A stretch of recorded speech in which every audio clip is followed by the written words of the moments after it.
और हमारे सहयोगी सत्यविजय हमारे साथ सीधे जुड़ रहे हैं, उनका रुख कर लेते हैं। सत्यविजय, सवाल इसलिए है क्योंकि 7 साल की नौकरी में इतनी संपत्ति, ये तो अकूत संपत्ति लग रही है, ये संभव नहीं है। जरूर कोई ना कोई है जिसके साथ सौरभ की लिंक्स हैं और जिसकी वजह से ये इतना पैसा इस तरह से अलग अलग जगहों पर छुपा कर दबा कर रखा गया। जी बिल्कुल सही कहा आपने। चूंकि सौरभ शर्मा ने 7 से 8 साल की सिर्फ नौकरी करी और नौकरी में भी वो सिर्फ आरक्षक के पद पे था, लेकिन सौरभ शर्मा इन 7 साल में परिवहन विभाग में काली कमाई का सौदागर बन गया था। सौरभ शर्मा के कई एसोसिएट्स थे, चेतन सिंह गौर हो, चाहे वो शरद जायसवाल हो, ये वो लोग हैं जिन सबके ठिकानों पर लोकायुक्त इनकम टैक्स के बाद अब ईडी ने एक्शन तेज कर दिया। कल एक साथ 7 ठिकानों पर ईडी ने रेड की थी और मनी लॉन्ड्रिंग के मामले में ही इन्वेस्टिगेशन ईडी कर रही है। ईडी ने जो दस्तावेज जब्त किए हैं, कई ट्रांजेक्शन मिले हैं जो कि सौरभ और चेतन के द्वारा किए गए हैं, करोड़ों के ये ट्रांजेक्शन है। इसके अलावा जो आप सवाल कर रहे हैं कि एक आरक्षक इतना बड़ा नेटवर्क का मुखिया कैसे बन सकता है, तो बिल्कुल नहीं। सौरभ शर्मा सिर्फ एक चेहरा है जो कि परिवहन विभाग में इस तरह की जो काली कमाई होती थी उसको ऑपरेट करता था, लेकिन सरगना कुछ बड़े लोग हैं, कई रसूखदार लोग हैं जिनका पैसे का ट्रांजैक्शन सौरभ करता था। सौरभ बेसिकली परिवहन विभाग जो बैरियर है उससे उगाही करता था, फिर उस पैसे को कहीं और ट्रांसफर करता था। इसीलिए कई बड़े जो रसूखदार उनकी नींद उड़ी हुई है, क्योंकि जो डायरी इनकम टैक्स को मिली है, जो दस्तावेज लोकायुक्त को मिले हैं, और अब ईडी जिस तरह से एक के बाद एक परतें कुरेद रही है, एक के बाद एक दस्तावेज खंगाल रही है, ट्रांजैक्शन जो मिल रहे हैं, इससे साफ है कि परिवहन विभाग के कुछ बड़े अधिकारियों के साथ साथ कुछ ऐसे रसूखदार लोग जो मध्य प्रदेश सरकार में काफी अहम पद पर हैं, उनका भी इन्वॉल्वमेंट इसमें है, उनके साथ लेन देन का खुलासा हो सकता है। कांग्रेस भी आरोप लगाती आई है कि पूर्व परिवहन मंत्री हो या उससे पहले के परिवहन मंत्री हो, इस दौरान जो है सौरभ शर्मा लगातार आरटीओ में पदस्थ था और उसने पूरा एक नेटवर्क खड़ा कर लिया था। इसीलिए परतें खुलना भी बाकी है। इसीलिए एक सौरभ शर्मा के पीछे 3 एजेंसियां जांच कर रही हैं। हालांकि लोकल पुलिस और ईडी आप बता रहे हैं 3 एजेंसियां जांच कर रही हैं और तह तक पहुंचने की कोशिश कर रही हैं। बहुत शुक्रिया आपका जुड़ने के लिए और जानकारियां देने के लिए। लेकिन सौरभ शर्मा पर कार्रवाई कैसे हो रही है, जरा ग्राफिक्स के जरिए आपको समझा रहे हैं। एमपी में सौरभ शर्मा के ठिकानों पर ईडी की इस वक्त रेड चल रही है और आरोपी सौरभ शर्मा से जुड़े 3 ऐसे ठिकाने जहां पर छापेमारी की कार्रवाई चल रही है। सौरभ के ठिकानों पर सीसीटीवी कैमरे लगाए गए हैं और लोकल पुलिस पर यहां साठगांठ के आरोप लग रहे हैं। ऐसे में इस एंगल से भी जांच को आगे बढ़ाया जा रहा है। 16 दिसंबर की फुटेज यहां खंगाली जा रही है। लोकल पुलिस पर फुटेज मिटाने का भी आरोप लग रहा है, क्योंकि कई फुटेजेस हैं जो लापता है, वो मिल नहीं रही हैं और ऐसे में फुटेज मिटाने का भी आरोप लगा हुआ है। और इस लिहाज से भी जांच को आगे बढ़ाया जा रहा है कि क्या फुटेज इसलिए मिटाई गई क्योंकि कुछ ऐसा चल रहा था जो पुलिसकर्मी भी नहीं चाहते थे कि जांच एजेंसियों को पता चले। और चलिए अब आगे बढ़ते हैं, बात संभल की करते हैं, क्योंकि विरासत की रक्षा के लिए संभल में सुरक्षा टाइट कर दी गई है। किस तरीके से संभल में सुरक्षा के लिहाज से तमाम कदम उठाए जा रहे हैं ताकि अराजक तत्वों पर निगरानी रखी जा सके, वो हम आपको बताएंगे।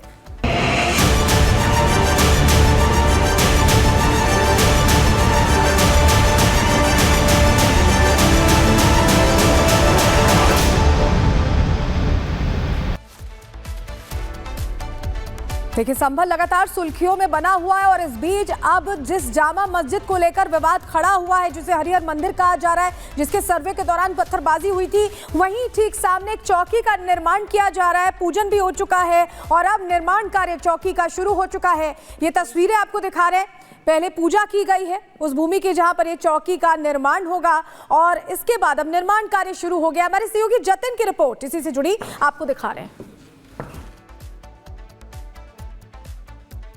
शाही जामा मस्जिद के सामने जो पुलिस चौकी बन रही है उसके भूमि पूजन का जो कार्यक्रम है वो आप यहाँ पर देख रहे हैं कि एडिशनल एसपी यहाँ पर मौजूद है और स्थानीय पुलिस स्टेशन के जो एसएचओ हैं वो भी यहाँ पर हैं और भूमि पूजन जो है वो यहाँ पर किया जा रहा है। मेरे पीछे आप शाही जामा मस्जिद की दीवारें देख रहे हैं, इसी के बगल में वो मेन गेट है शाही जामा मस्जिद का, ठीक उसके सामने यहाँ पर चौकी बनने का जो काम है वो कल से शुरू किया गया। नींव रखने के लिए जो खुदाई है वो चारों तरफ की गई और अब भूमि पूजन जो है वो यहाँ पर किया जा रहा है। वास्तु शास्त्र के आधार पर जो भूमि पूजन है वो किया जा रहा है। आचार्य पंडित शोभित यहाँ पर पहुंचे हैं जो कि एडिशनल एसपी और कंसर्न एसएचओ दोनों लोग यहाँ पर हैं और भूमि पूजन जो है वो यहाँ पर की जा रही है। हालांकि आज नींव भी रख दी जाएगी और जब नींव भूमि पूजन के बाद रख दी जाएगी उसके बाद जो बाउंड्री पर कंस्ट्रक्शन का जो काम है वो शुरू किया जाएगा। तस्वीरें आप लगातार देख रहे हैं कि कैसे शाही जामा मस्जिद के सामने जो खाली मैदान था वहां पर चौकी बनाई बनाने का जो काम है वो शुरू किया गया प्रशासन द्वारा। पुलिस चौकी जिसका नाम